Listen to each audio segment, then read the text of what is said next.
Foundations of Amateur Radio. When you obtain your license, there's a whole lot of learning to be had before you even get started with your first transmission. But when you get there, you'll discover that learning has just begun, and the rest of your life will be beset with challenges, quests, discovery, and dawning understanding. One of the early and recurring questions is around the best time to be on air. Before I get into the why, the answer is right now. This interminable question will continue to haunt you throughout your life, and the most pressing answer will be shaped around the missed opportunity. You'll discover tools that assist with predicting propagation, websites that explain what the various layers of the ionosphere do, and how they affect your ability to use the radio to make contact with other amateurs. There's learned discussion around testing and tracking propagation, special modes that help create your own maps for your own station, and you'll discover an endless supply of experts who will advise you when you should power up your transceiver and call CQ. Whilst I've only been an amateur for a short time, in the decade to date I've learned one thing about propagation. Despite all the tools, the discussion, the maps and forecasts, there's no substitute for actually getting on air and making noise. Over the past while I've been watching the propagation from my own shack, using a 200 milliwatt beacon, and I've discovered that running 24 hours a day, every day, well, almost every day, my signal gets to places far beyond my wildest dreams. I've also discovered trends. That is, the average distance of the signal reports is increasing over time. This isn't a linear thing, not even a recurring thing, much like the ebb and flow of the tides varying from day to day a little bit at a time, inexorably making your shoes wet when you least expect it.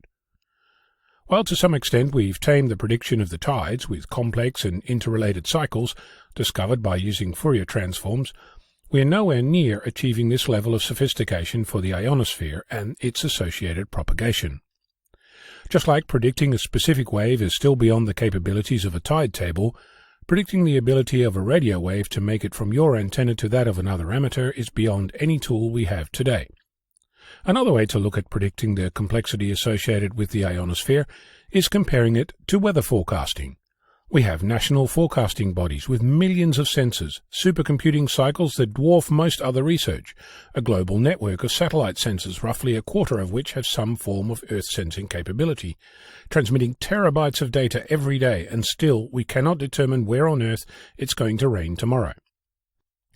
The ionosphere, whilst it's being monitored, is not nearly as well resourced. It's not nearly as visible to the average person as the packing of an umbrella, and the political perception of need is nowhere near as urgent as getting the weather right. So absent accurate forecasting, finding a better way to determine when to get on air is required. That said, I've discovered that regret is the biggest motivator to get on air. The day after a contest, when a friend made a contact with an amazing station, or the lunch break where I didn't power the radio on to discover a random opening to a clamouring horde of calls looking to make contact. So my best advice to you is to get on air whenever you can. You might not make a contact every time, but you'll discover what the bands look like right now, and you'll have the chance of hitting the jackpot with a rare contact. And truth be told, I think your chances of making a contact are higher than winning the lottery. When you do take that step, you'll start discovering the ebb and flow of the bands, discover the characteristic sound that each band makes, and what a band sounds like when it's open and when it's not. You'll hear stations far and wide, discover that while there are trends in propagation, there are no rules. From one moment to the next, you'll discover the thrill of hearing something unexpected. One thing to consider, if you get on air for the sole purpose to make contacts, you're likely going to be disappointed. It's like fishing. Most people don't get up at some crazy hour, sit on a damp jetty freezing parts of their anatomy off for the sole purpose of catching fish. So, get on air and make some noise. Today. I'm Ono, Victor Kilo 6, Foxtrot Lima, Alpha Bravo.